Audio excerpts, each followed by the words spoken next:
السلام علیکم ورحمۃ اللہ وبرکاتہ۔ اعوذ باللہ من الشیطان الرجیم، بسم اللہ الرحمن الرحیم۔ قال سننظر اصدقت ام كنت من الكاذبین، اذهب بكتابي هذا فألقه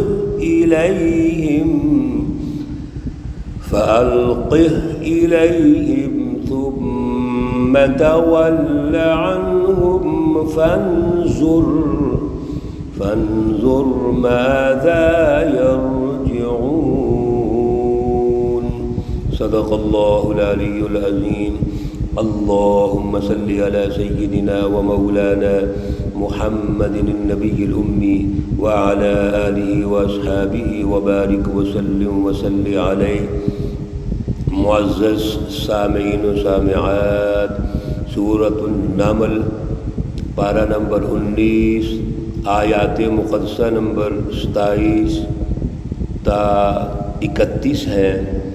اللہ رب العزت ان آیات کا فہم اور شعور عطا فرمائے اور عمل کی توفیق اور صلاحیت عطا فرمائے۔ گزشتہ درس میں حضرت سلیمان علیہ السلام کو جو قوم سبا کی معلومات ملی، ان کی تفصیلات ہدہد پرندے نے بتائیں، اور ان کی خوشحالی اور پھر ان کا جو فکری سسٹم ہے، ان کا جو فلسفہ اور فکر ہے، وہ بتایا کہ وہ شرک پر مبنی ہے، وہ آفتاب پرست ہیں، سورج پرست ہیں اور وہ مشرک ہیں۔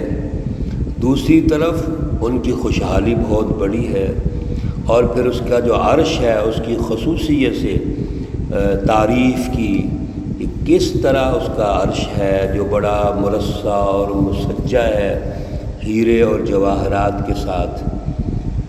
حضرت سلیمان علیہ السلام چونکہ پرندہ غیر حاضر تھا اور اس نے آ کر جو خبریں دی وہ بڑی اہم خبریں تھیں، فرمایا قال سننظر، حضرت سلیمان علیہ السلام نے فرمایا سننظر، اب ہم دیکھتے ہیں، اصدقت، کیا تو سچ بول رہا ہے، ام کنت من الکاذبین، یا تو جھوٹا ہے۔ جتنی تم نے گفتگو کی ہے اب تیرے سچ اور جھوٹ کا امتحان ہوتا ہے، تو دیکھتے ہیں کہ آپ سچے ہو یا جھوٹے ہو۔ جبکہ میں نے پچھلے درس میں بھی عرض کیا تھا کہ ہدہد جب معلومات دینے لگا تو اس نے یہ کہا بنبأ یقین، یہ یقینی خبر ہے، یعنی یہ سنی سنائی نہیں ہے، یا کوئی محض پراپوگنڈا نہیں ہے، یا میں نے محض ہواؤں میں اڑتے ہوئے خبر لے کر آپ کو اطلاع نہیں دی، بلکہ میں نے اپنے آنکھوں سے دیکھا ہے۔ تو حضرت سلیمان علیہ السلام فرماتے ہیں اذهب، جاؤ، بکتابی، میرا یہ خط لے جاؤ، ھذا فالقی الیہم، اور آپ اس کو دو، ثم تول عنہم، جب آپ خط وہاں پہنچا دیں تو وہاں سے آپ ہٹ جائیں، یعنی پیچھے ہو جائیں، فانظر، بس آپ دیکھیں، ماذا یرجعون، وہ کیا جواب دیتے ہیں، اس پر کیا غور و فکر کرتے ہیں۔ حضرت سلیمان علیہ السلام پرندوں سے پہلے بھی خبر رسانی، سراغ رسانی اور اسی طرح بے شمار امور ان سے لے رہے ہیں، ان کی ڈیوٹی لگاتے ہیں، وہ سر انجام دیتے ہیں، اور یہاں پر ہدہد کی یہ ذمہ داری لگائے کہ وہ بطور سفیر جائے اور جا کر اس ملکہ سے ملے اور یہ خط ان کو پیش کر دے۔ لیکن یہاں ایک سفارتی اصول بھی بیان کر دیا کہ جب خط دے دے تو خط دینے کے بعد وہ وہاں اس مجلس میں موجود نہ رہے یا اس پہ کھڑا نہ رہے، بلکہ سائڈ پہ ہو جائے۔ کیوں؟ جب کسی خط کو پہنچایا جاتا ہے تو آگے پڑھنے کا موقع دیا جاتا ہے، غور و فکر کرنے کا موقع دیا جاتا ہے۔ حضرت سلیمان علیہ السلام، میں نے پہلے بھی عرض کیا تھا، ہر پرندے کی، ہر جن کی، ہر انسان کی انتظامی اعتبار سے بھی ٹریننگ کرتے ہیں، اخلاقی اعتبار سے بھی ٹریننگ کرتے ہیں، بہترین تربیتی سسٹم موجود ہے۔ چنانچہ ہدہد وہ خط ان کو پیش کرتا ہے اور سائڈ بھی ہو جاتا ہے۔ قالت یا ایھا الملأ، ملکہ سبا نے وہ خط دیکھا اور خط کا جو مضمون ہے، چونکہ بڑا جامع تھا، مختصر تھا، پرعظمت تھا، بڑا اہم مضمون تھا، وہ اپنے جو اشرافیہ ہے، اس کے جو دربار کے لوگ ہیں، حکومتی سسٹم کے لوگ ہیں، ڈھانچہ ہے، اس کی پارلیمنٹ ہے، اس کے سامنے پیش کیا۔ تو قالت کہنے لگی یا ایھا الملأ، اے دربار والو، اے میرے انتظامی امور کے لوگوں، انی القی، بے شک میرے پاس ایک خط آیا ہے، کتاب کریم، اور خط بڑا عزت والا ہے۔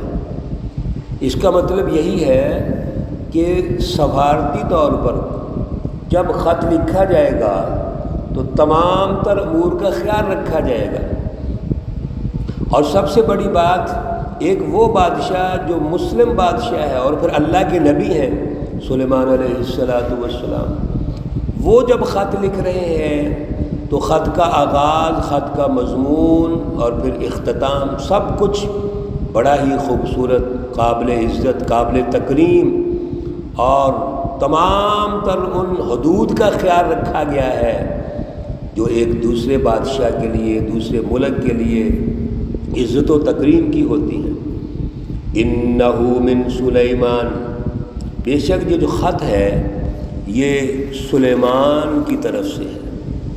وَإِنَّهُ بِسْمِ اللَّهِ الرَّحْمَنِ الرَّحِيمِ، اور بے شک یہ جو خط ہے اس کا آغاز ہے وہ بسم اللہ الرحمن الرحیم سے ہے۔ میرے عزیزو، پورے قرآن پاک میں بسم اللہ الرحمن الرحیم آیت کریمہ کے اندر اس آیت میں موجود ہے۔ آیت مقدسہ نمبر 30 ہے، سورۃ النمل ہے، اس کو بطور ریفرنس آپ یاد رکھ سکتے ہیں۔ اب وہ اپنے حواریوں کو، اپنی جو انتظامیہ ہے اور درباری ہے، ان کو یہ خط پیش کر رہی ہے اور یہ بھی بتا رہی ہے کہ یہ خط حضرت سلیمان علیہ السلام کی طرف سے ہے۔ اس کا مطلب ہے کہ سلیمان علیہ السلام کا تعارف کسی حد تک اس کو موجود بھی ہے، اور پھر خط کا جو آغاز ہے وہ اللہ رب العزت کے مبارک نام سے ہے۔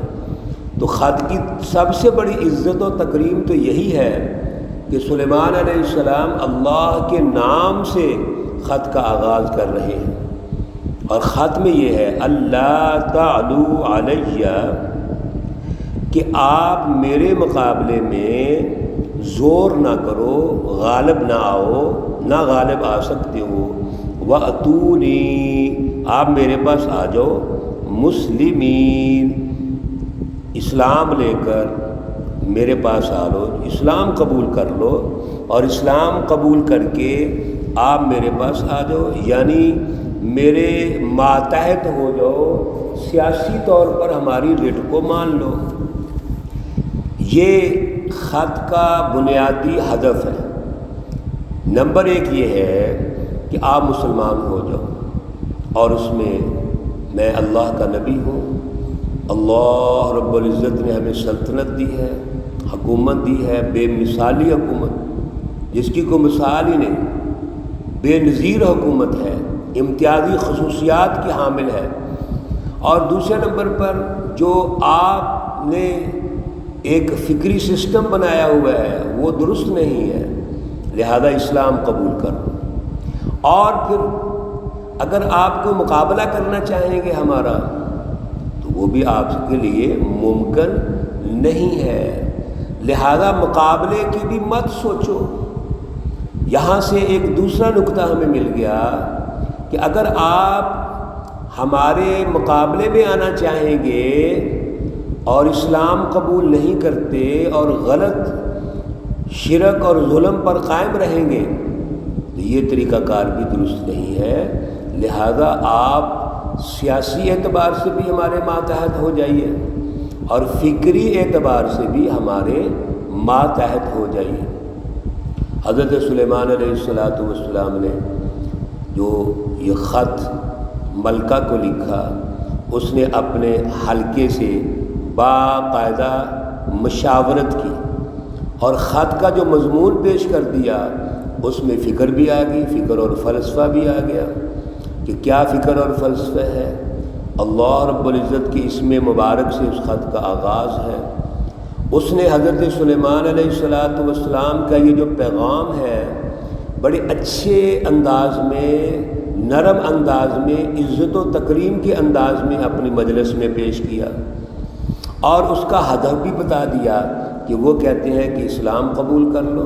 پہلا مرحلہ تو یہی ہے کہ فکر اور فلسفہ اور سیاسی اعتبار سے ہمارے ماتحت ہو جاؤ، اور اگر ایسا نہ ہو سکا تو پھر سیاسی اعتبار سے تم ہمارا مقابلہ نہیں کر سکتے، کیونکہ حضرت سلیمان علیہ السلام کی جو حکومت ہے وہ تو ہر چیز پر موجود ہے، اور وہ یہ چاہتے ہیں کہ اگر ان کی حکومت جنات پر ہے، پرندوں پر ہے، زمین کی ہر چیز پر ہے، تو یہ جو قوم ہے اور بظاہر مشرک بھی کر رہی ہے، آفتاب پرست ہے، سورج پرست ہے، کہ کیوں نہ اس کی فکر بھی درست ہو جائے اور یہ بھی حضرت سلیمان علیہ السلام کے ماتحت ہو جائے۔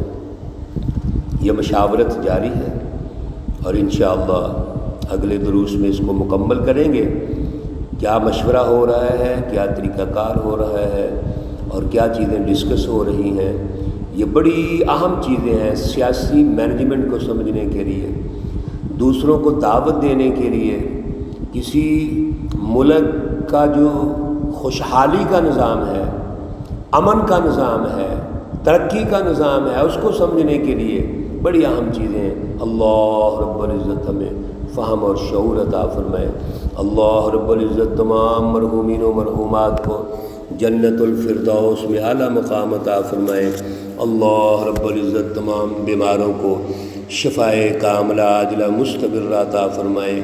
ربنا تقبل منا انك انت السميع العليم وتب علينا انك انت التواب الرحيم، وصلى الله تعالى على النبي الأمي محمد وعلى آله وأصحابه أجمعين برحمتك يا أرحم الراحمين۔